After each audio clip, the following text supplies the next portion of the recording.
नमस्कार दोस्तों, मेरा नाम राहुल शर्मा है and today in this class we are discussing about how to study microeconomics. की माइक्रो इकोनॉमिक्स का जो हमारा सीए फाउंडेशन या 12th क्लास के अंदर जो माइक्रो इकोनॉमिक्स का सिलेबस है दोस्तों, उसको हम कैसे कवर कर सकते हैं। तो इससे पहली वाली जो हमारी क्लास थी पर हमने स्टडी किया कि व्हाट इज इकोनॉमिक्स, इकोनॉमिक्स क्या होती है, what is micro and macro economics and the basic difference between economics and business economics, उनके बीच में क्या बेसिक डिफरेंस होता है। तो आज की जो हमारी क्लास है दोस्तों वो होने वाली है माइक्रो इकोनॉमिक्स के ऊपर कि माइक्रो इकोनॉमिक्स का जो सिलेबस है उसको हम कैसे कवर करेंगे। जो पहली क्लास थी जहां पर हमने सीखा कि माइक्रो इकोनॉमिक्स वो सब्जेक्ट है इकोनॉमिक्स का जहां पर हम बेसिकली किसी फर्म के बारे में स्टडी करते हैं, किसी इंडिविजुअल कंज्यूमर के बारे में स्टडी करते हैं, जहां पर कंज्यूमर का मेन मोटिव होता है कि वो अपनी यूटिलिटी को मैक्सिमाइज करे, जो वो गुड्स एंड सर्विसेज को बाय करता है, जो कंज्यूम करता है, तो वहां से वो अपनी यूटिलिटी को मैक्सिमाइज करे। दूसरी तरफ जो प्रोड्यूसर है उसका जो मेन मोटिव होता है कि वो कैसे अपने प्रॉफिट को मैक्सिमाइज करे। तो इस प्रकार से दोस्तों जब कंज्यूमर अपने यूटिलिटी को मैक्सिमाइज करने का प्रयास करता है तो वो डिमांड कर्व को हम ड्रॉ करते हैं। दूसरी तरफ जब प्रोड्यूसर अपने प्रॉफिट को मैक्सिमाइज करने का प्रयास करता है तो वहां से हम बेसिकली सप्लाई कर्व को ड्राइव करते हैं। और जब दोनों डिमांड और सप्लाई कर्व एक दूसरे के साथ इंटरसेक्ट करते हैं तब हमारे इकोनॉमी के अंदर किसी एक गुड का प्राइस और उसकी क्वांटिटी साइमल्टेनियसली एक साथ डिटरमाइन होती हैं। तो आज हमारा मेन मकसद होगा कि कंज्यूमर थ्योरी के अंदर वो कौन कौन से स्टेप्स हैं, किस स्टेप को, किस टॉपिक को हमें पहले पढ़ना है, कौन सा टॉपिक बाद में आएगा। उसी प्रकार से हम प्रोड्यूसर थ्योरी को भी समझने का प्रयास करेंगे। तो सबसे पहला हमारा टॉपिक है कंज्यूमर थ्योरी दोस्तों। तो कंज्यूमर थ्योरी के अंदर जो सबसे पहला कदम है कि जब एक कंज्यूमर मार्केट के अंदर जाता है उसका मेन मोटिव होता है गुड्स एंड सर्विसेज को परचेज करना। ऐसा तो है नहीं मेरे भाई जो गुड्स एंड सर्विसेज है तो हम कोई फ्री में दे देगा उसको, तो गुड्स एंड सर्विसेज के लिए उसको पैसा देना पड़ेगा। तो सबसे पहला जो हमारा कदम है कि हम कंज्यूमर के पैसा, उसके बजट के बारे में स्टडी करें। जी हाँ दोस्तों, सबसे पहला जो हमारा कदम होगा कंज्यूमर थ्योरी के अंदर बजट को स्टडी करना। बजट के अंदर स्टडी करना बजट के स्लोप को। जी हाँ दोस्तों, और मैं आपको एक छोटी सी बात कहना चाहूंगा दोस्तों कि आपने भले ही कितनी किताबें पढ़ी हो या कितने ही टीचर से आपने पढ़ा हो, अगर आपने इकोनॉमिक्स के अंदर स्लोप को नहीं समझा, अगर आपने इकोनॉमिक्स के अंदर रेट ऑफ चेंज को नहीं समझा, तो मेरा ऐसा अनुभव कहता है कि आप इकोनॉमिक्स को समझ नहीं सकते। आप इकोनॉमिक्स को याद कर सकते हो, रट्टाफिकेशन कर सकते हो, पेपर में पास भी हो सकते हो, लेकिन इकोनॉमिक्स की समझ आपको नहीं आएगी जब तक आप इन बेसिक फंडामेंटल कंसेप्ट को समझोगे नहीं। और एक ही जो हमारी क्लास होगी दोस्तों वो स्लोप के बारे में ही होगी। और जब हम हमारे मॉडल को आसान बनाते हैं, हम कहते हैं कि कंज्यूमर केवल दो ही गुड्स को परचेज करता है, दैट इज बेसिकली X1 और X2। X1 का प्राइस है P1, X2 का प्राइस है P2। तो यहाँ पर बजट लाइन का जो स्लोप निकलता है that is basically P1 by P2, जिसको हम अगली क्लास में समझने का प्रयास करेंगे। और उसके बाद दोस्तों जब एक कंज्यूमर बजट को हम स्टडी कर लेते हैं, जब हम एक कंज्यूमर के बजट को स्टडी कर लेते हैं, उसके बाद हमारा नेक्स्ट कदम आता है मार्केट के अंदर जो गुड्स एंड सर्विसेज हैं उसके बारे में स्टडी करना। तो जहां पर आपने देखा होगा, जहां पर हम स्टडी करते हैं basically perfect substitute goods, perfect complementary and complementary goods, ये जो चार प्रकार के फिजिकल रिलेशनशिप होते हैं गुड्स के अंदर, उसको हम स्टडी करने का प्रयास करते हैं। जहां से बेसिकली हम निकालते हैं अपना इंडिफरेंस कर्व। ये X1 गुड है और ये X2 गुड है दोस्तों। और इसी के साथ साथ ही गुड्स एंड सर्विसेज के अंदर हम बेसिकली जो हमारी कार्डिनल थ्योरी है उसको भी स्टडी करते हैं। एंड उसके बाद जो सबसे महत्वपूर्ण जो हमारा कदम होता है कि जब हमने बजट को स्टडी कर लिया, हमने कंज्यूमर की जो इच्छा है, जो डिजायर है, जो उसका इंडिफरेंस कर्व है, उसको हमने स्टडी कर लिया है, देन हमारा जो नेक्स्ट कदम होता है दोस्तों कि जो कंज्यूमर है वो बजट से गुड्स एंड सर्विसेज को परचेज करता है, उसको एक्सचेंज करता है। तब हम नेक्स्ट हमारा कदम होता है एक्सचेंज करना, बजट के बदले में गुड्स एंड सर्विसेज को परचेज करना। और जैसे ही वो अपने गिवन बजट से जैसे ही दोस्तों एक रैशनल पर्सन, एक रैशनल कंज्यूमर अपने गिवन बजट से बेसिकली अपने गुड्स एंड सर्विसेज को परचेज करता है, तब बेसिकली उसका मेन मकसद होता है अपनी यूटिलिटी को मैक्सिमाइज करना, अपनी यूटिलिटी को मैक्सिमाइज करना दोस्तों।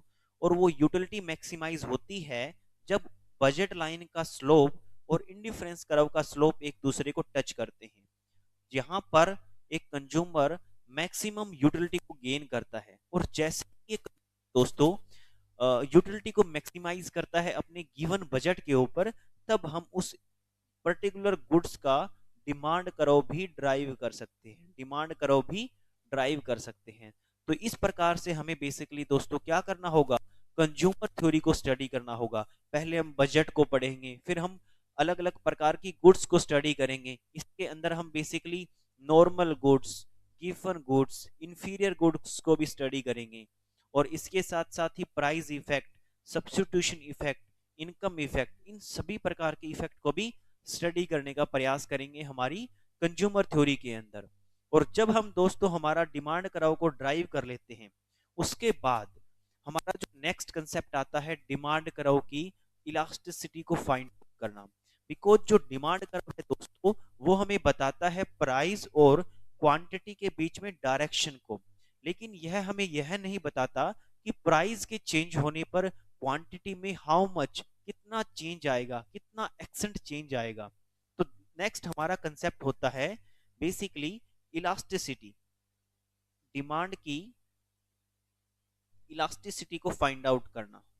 और इलास्टिसिटी क्या होती है दोस्तों डिमांड की, कि जो जो फैक्टर डिमांड को इफेक्ट करते हैं, जहां पर हम प्राइस इलास्टिसिटी को स्टडी करते हैं, उस गुड्स के प्राइस, इस गुड्स के प्राइस की चेंज होने पर डिमांड में कितना चेंज आएगा, कंज्यूमर की इनकम में चेंज होने से बेसिकली डिमांड में कितना चेंज आएगा, अदर गुड्स के प्राइस के चेंज होने पर उस डिमांड, उस गुड्स के डिमांड में कितना चेंज आएगा, जिसको आप कहते हैं cross elasticity, cross price elasticity दोस्तों।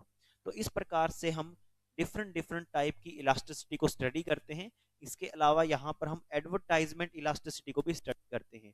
तो यहाँ पर जो हमारा नेक्स्ट कदम होगा, डिमांड की इलास्टिसिटी को फाइंड आउट करना, प्राइस इलास्टिसिटी, इनकम इलास्टिसिटी और क्रॉस प्राइस इलास्टिसिटी दोस्तों। तो ये हमारा दोस्तों बेसिकली होगा कंज्यूमर थ्योरी को स्टडी करने का पूरा प्रोसेस। अभी दोस्तों हमारा जो नेक्स्ट कदम है, जब हमने डिमांड कर्व को ड्राइव कर लिया, डिमांड कर्व की थ्योरीज को समझ लिया, देन हम आते हैं प्रोड्यूसर थ्योरी के ऊपर। तो प्रोड्यूसर थ्योरी के अंदर दोस्तों हमें पता है कि जब भी हम किसी भी गुड्स एंड सर्विसेज को प्रोड्यूस करते हैं, तो उसकी कुछ ना कुछ कॉस्ट आती है, और वो कॉस्ट होती है बेसिकली फैक्टर ऑफ प्रोडक्शन की cost. Factor of production, factor of production होते हैं हमारे लैंड, लेबर, कैपिटल और एंटरप्रेन्योर। ये जो चार फैक्टर ऑफ प्रोडक्शन होते हैं, जिसकी क्या आती है दोस्तों, कॉस्ट आती है। बिकॉज यही फैक्टर ऑफ प्रोडक्शन मिलकर किसी भी गुड्स एंड सर्विस को प्रोड्यूस करते हैं। और जिस किसी भी प्रोडक्ट की, जिस किसी भी सर्विस की अगर कॉस्ट होती है, तो मार्केट के अंदर उसका प्राइस भी होगा। तो सबसे पहले हमारा कदम होता है दोस्तों कॉस्ट को स्टडी करना। इसके अंदर बेसिकली हम स्टडी करते हैं कि अकाउंटेंट कॉस्ट कैसी होती है, इकोनॉमिक कॉस्ट क्या होती है, अपॉर्चुनिटी कॉस्ट क्या होती है, एक्सप्लिसिट कॉस्ट, इम्प्लिसिट कॉस्ट। तो डिफरेंट डिफरेंट टाइप्स के जो भी कॉस्ट के हमारे बेसिक कंसेप्ट हैं, उसको हम स्टडी करने का प्रयास करते हैं। और इसके साथ साथ ही शॉर्ट रन की कॉस्ट क्या होती है, लॉन्ग रन में कॉस्ट को हम स्टडी करते हैं, किस प्रकार से लॉन्ग रन के कॉस्ट कर्व बनेंगे, किस प्रकार से हम शॉर्ट रन के अंदर जो कॉस्ट के डिफरेंट डिफरेंट कर्व होते हैं, उसको ड्राइव करने का यहाँ पर प्रयास करते हैं। जैसे ही दोस्तों अगला जो हमारा कदम होता है प्राइस की, अगर किसी गुड्स एंड सर्विसेज की कॉस्ट है फैक्टर ऑफ प्रोडक्शन की, उसको बनाने वाले जो फैक्टर ऑफ प्रोडक्शन हैं, और उसका फिर क्या होगा दोस्तों, मार्केट में प्राइस भी होगा। तो देन हमारा नेक्स्ट कंसेप्ट होता है प्राइस को स्टडी करना। एंड जब एक कंज्यूमर, जब एक प्रोड्यूसर अपनी गुड्स एंड सर्विसेज जो उन्होंने बनाई है, उसको मार्केट में सेल कर देता है, उसको एक्सचेंज कर लेता है, देन उसका जो मेन मोटिव होता है दोस्तों, प्रॉफिट को मैक्सिमाइज करना, प्रॉफिट को मैक्सिमाइज करना।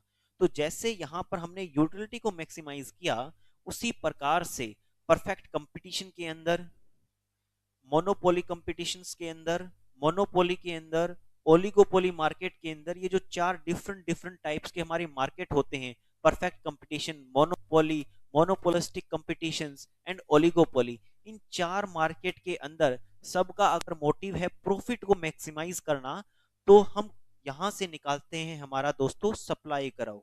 जी हाँ दोस्तों, उसके बाद हमारा क्या निकलता है, सप्लाई कर्व निकलता है अलग अलग मार्केट के अंदर, और सभी का मेन मोटिव क्या होता है, प्रॉफिट को मैक्सिमाइज करना। तो इस प्रकार से दोस्तों हम प्रोड्यूसर थ्योरी के अंदर बेसिकली सप्लाई कर्व को डिटरमाइन करने का या उसको निकालने का काम करते हैं। हमारा सप्लाई कर्व आ जाता है, डिमांड कर्व आ जाता है। तो ये मार्केट के अंदर सप्लाई और डिमांड के जो फोर्सेस काम करना स्टार्ट करते हैं, और जैसे ही ये एक दूसरे के साथ इंटरसेक्ट करते हैं मार्केट के अंदर, तो मार्केट के अंदर साइमल्टेनियसली प्राइस एंड क्वांटिटी का डिटरमिनेशन, प्राइस और क्वांटिटी का डिटरमिनेशन होता है। और उसके बाद जो हमारा नेक्स्ट कदम आता है दोस्तों, कि सप्लाई की हम इलास्टिसिटी, सप्लाई की जो इलास्टिसिटी है उसको फाइंड आउट करने का प्रयास करते हैं। सप्लाई की इलास्टिसिटी के अंदर जो जो सप्लाई को डिटरमाइन करने वाले फैक्टर्स होते हैं, जो सप्लाई को इफेक्ट करते हैं, उनके अंदर जब चेंज होता है तो सप्लाई में कितना चेंज होगा, सप्लाई के अंदर अलोंग द लाइन चेंज होगा या सप्लाई के अंदर इंक्रीजिंग होगा, डिक्रीजिंग होगा, वो सभी फैक्टर्स हम समझने का प्रयास करते हैं। तो इस प्रकार से दोस्तों हमें बेसिकली माइक्रो इकोनॉमिक्स की जो हमारी यूनिट है उसको समझने का प्रयास करना होगा। और जब हम इन दो डिमांड एंड सप्लाई कर्व को देखते हैं और हम मार्केट के अंदर प्राइस डिटरमाइन कर लेते हैं, जो कि हमारा फोर्थ कंसेप्ट होता है, उसके बाद जो हमारा कंसेप्ट आता है दोस्तों कि कंज्यूमर एंड प्रोड्यूसर सरप्लस को फाइंड आउट करना। तो प्राइस से ऊपर वाला जो ये पोर्शन होता है, यह होता है हमारा दोस्तों कंज्यूमर सरप्लस, और यह होता है दोस्तों हमारा प्रोड्यूसर सरप्लस। तो उसके बाद जो हमारा लास्ट कंसेप्ट आता है मार्केट के अंदर कंज्यूमर सरप्लस और प्रोड्यूसर सरप्लस को स्टडी करना। तो आई होप दोस्तों आपको ये क्लास काफी अच्छी लगी होगी, जहां पर आपको समझने को मिला कि किस प्रकार से हमें माइक्रो इकोनॉमिक्स का जो हमारा सिलेबस है उसको हमें कवर करना है, किस कंसेप्ट को हमें पहले पढ़ना है, किस कंसेप्ट को हमें बाद में पढ़ना है। आई होप दोस्तों आपको क्लास काफी अच्छी लगी होगी। Please like and subscribe my channel economics with इको विको मेरे यार। So thank you so much for watching this video.